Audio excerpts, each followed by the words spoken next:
Condition response क्या होता है? कंडीशन रिस्पॉन्स एक ऐसा रिस्पॉन्स होता है जो कंडीशनल स्टिमुलाई के रिजल्ट में प्रोड्यूस होता है।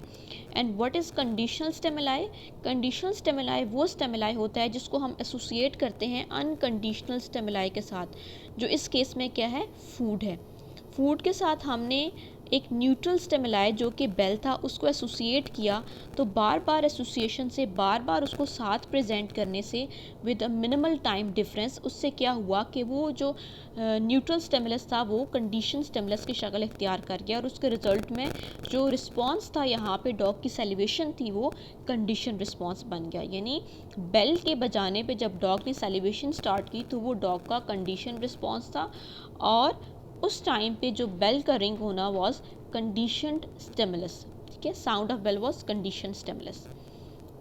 आई होप इट्स क्लियर।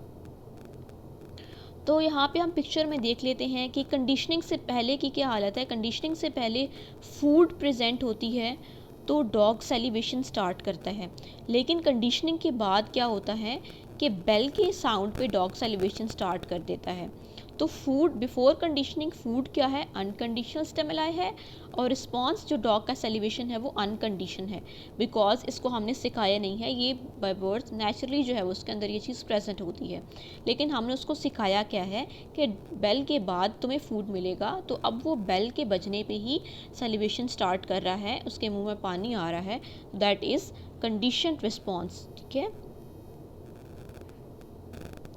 अब हम बुक से इसको स्टडी कर लेते हैं। वैसे ऐसा स्टडी करने की ज़रूरत तो नहीं है, बिकॉज एक्सपेरिमेंट वही है जो हम ऑलरेडी डिस्कस कर चुके हैं। तो लर्निंग बाय कंडीशनिंग के अंदर दो तरह की कंडीशनिंग है। इसमें लर्निंग बाय एसोसिएशन होती है, यानी हम चीज़ों को लिंक करके, एसोसिएट करके याद रखने की, सीखने की कोशिश करते हैं। The law of association is the formation of association or relationship between the two stimuli or events which are specially or temporally situated nearest to each other। इसमें वो अपनी स्पेस के अंदर भी एक दूसरे के करीब हो सकते हैं, या फिर टेम्पोरली भी। टेम्पोरली मतलब कि वो उनकी साउंड हम कह सकते हैं, या विजन के लिहाज से, साउंड के लिहाज से वो करीब हो सकते हैं। फॉर एग्जांपल बेल जो है और फूड का टाइम डिफरेंस इतना कम था कि उसको डॉग ने एक ही स्टिमुलस समझना शुरू कर दिया कि बेल के बाद फूड आनी है। उसने उसको उनको लिंक कर लिया, एसोसिएट कर लिया, क्योंकि वो टेम्पोरली और स्पेशली भी एक दूसरे के साथ रिलेट कर रहे थे। इस तरह से डॉग ने उन दोनों के दरमियान एसोसिएशन बिल्डअप कर ली।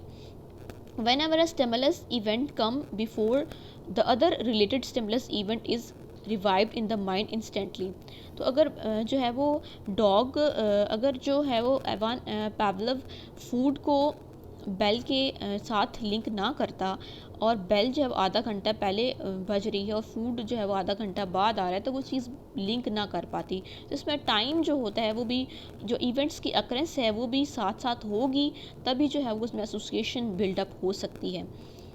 The process of learning is often condition. The associative learning is based on is basis in our learning skill and education. हम बहुत सारे स्किल्स को डेवलप कर रहे होते हैं, हम बहुत सारी चीज़ों को, बहुत सारी इवेंट्स को एक दूसरे के साथ लिंक करके, एसोसिएट करके याद रखते हैं।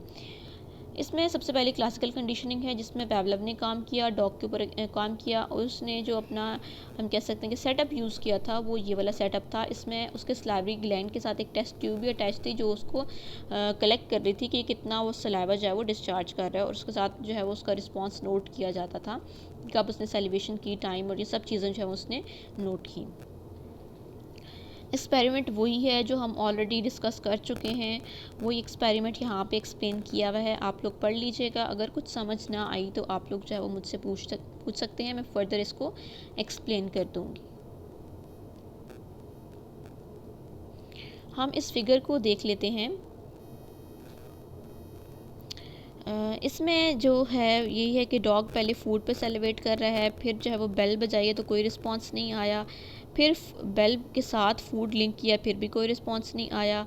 ठीक है, फिर क्या किया है, बार बार उसको रिपीट किया है, तो बेल के बजने पे भी डॉग ने सेलिब्रेशन स्टार्ट कर दी। सो फूड यहाँ पे अनकंडीशनल स्टिमुलाई है, सलाइवा यहाँ पे अनकंडीशनल रिस्पॉन्स है। ये बात हो रही है कंडीशनिंग से पहले की। उसके बाद न्यूट्रल स्टिमुलाई उसने पैवलव ने प्रेजेंट किया, जो कि बेल था। और जैसे ही बेल और ये आपस में लिंक हो गया और डॉग ने सेलिब्रेशन स्टार्ट कर दिया, तो ये न्यूट्रल स्टिमुलाई कंडीशनल स्टिमुलाई बन गया और इसके रिजल्ट में पैदा होने वाला रिस्पॉन्स कंडीशनल रिस्पॉन्स बन गया। अब हम देख लेते हैं application of classical conditioning on human being के ऊपर इसको कैसे अप्लाई कर सकते हैं। जो हमने एक्सपेरिमेंट पढ़ा वो तो एक डॉग के ऊपर उसने एक्सपेरिमेंट किया, but how this classical conditioning is applicable in human. हम कैसे चीज़ों को कंडीशनिंग क्लासिकल कंडीशनिंग के ज़रिए सीखते हैं, लर्न करते हैं, याद रखते हैं। Classical conditioning is not just for the dogs, it applies conditioning principle to human behavior also. Emotional response are often learned through classical conditioning as shown by Watson and Renner in 1920। अच्छा, Watson and रेनर ने 1920 के अंदर एक experiment किया एक child के ऊपर जिसका नाम था एल्बर्ट। एल्बर्ट जो है वो 11 साल का बच्चा था, 11 महीने का एक बेबी था, और उसको रैट से बिल्कुल भी डर नहीं लगता था, क्योंकि आपको पता है कि बेबीज़ को किसी भी चीज़ से डर नहीं लगता। और उसकी वजह यही होती है कि हम कंडीशनिंग नहीं करते। हम जब बच्चों को कहते हैं कि बच्चा किसी चीज़ को हाथ लगाता है, बच्चा स्विच में हाथ लगा रहा है, या बच्चा किसी चीज़ को ऐसी चीज़ को पकड़ रहा है जिसको हार्म कर सकती है, हम जो है वो उसको उससे डराते हैं, जिसकी वजह से वो कंडीशन कर लेता है कि इस चीज़ से डरना है। तो फेयर जो है, जो डर और खौफ होता है, ये भी बच्चे अपने इन्वायरमेंट से सीखते हैं, कंडीशन करके सीखते हैं। तो इसी तरह का एक्सपेरिमेंट 1920 के अंदर एक 11 महीने के बच्चे पे किया जिसका नाम एल्बर्ट था। एल्बर्ट रैट से बिल्कुल भी नहीं डरता था। When he was exposed to loud noise at the presentation of rat, जब उसके सामने रैट रखेगा, स्टार्ट में तो उसने रैट को पकड़ लिया, उससे बिल्कुल भी डर नहीं रहा था। तो जब एक्सपेरिमेंट स्टार्ट हुआ तो उन्होंने क्या किया, जैसे ही वो रैट को हाथ लगाता, एक जो है वो साउंड, एक डाउनी सी एक लाउड नॉइज़ प्रोड्यूस किया जाता। लाउड नॉइज़ जो है यहाँ पे अनकंडीशनल स्टिमुलस है। शुरू में उसने जो है वो इसको फेयर के साथ लिंक नहीं किया, या उसने रैट को पकड़ने के साथ या रैट को टच करने के साथ लाउड नॉइज़ को बिल्कुल भी रिलेट नहीं किया।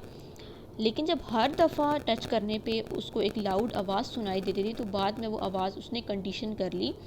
और व्हेन अनकंडीशनल स्टिमुलस जो यहाँ पे लाउड नॉइज़ है was repeatedly presented with rat, जैसे ही रैट प्रेजेंट होता साथ ही एक लाउड नॉइज़ प्रेजेंट होता, तो उसने उसको आपस में पेयर अप कर लिया, जिसकी वजह से जैसे ही रैट प्रेजेंट होता, जैसे ही जो है वो लाउड नॉइज़ जनरेट होता, तो बच्चा डर जाता और उसकी वजह से वो रैट के जो है उसको टच करना छोड़ देता, और इस तरह से उसके अंदर रैट का जो फेयर है वो आ गया।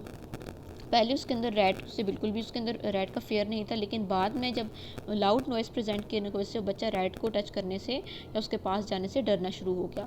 Similarly the children learn the fear of जो है small animals harmless, even they are harmless like frog, spider, cats. और इसी तरह जो है वो क्लासिकल कंडीशनिंग के ज़रिए ये उनके अंदर खौफ, डर जो है वो चीज़ें, इवन के चीज़ों का खौफ या इवेंट्स का खौफ भी जो है वो भी इंडिविजुअल के अंदर क्लासिकल कंडीशनिंग के थ्रू या ऑब्जर्वेशनल लर्निंग के थ्रू ही डेवलप होता है।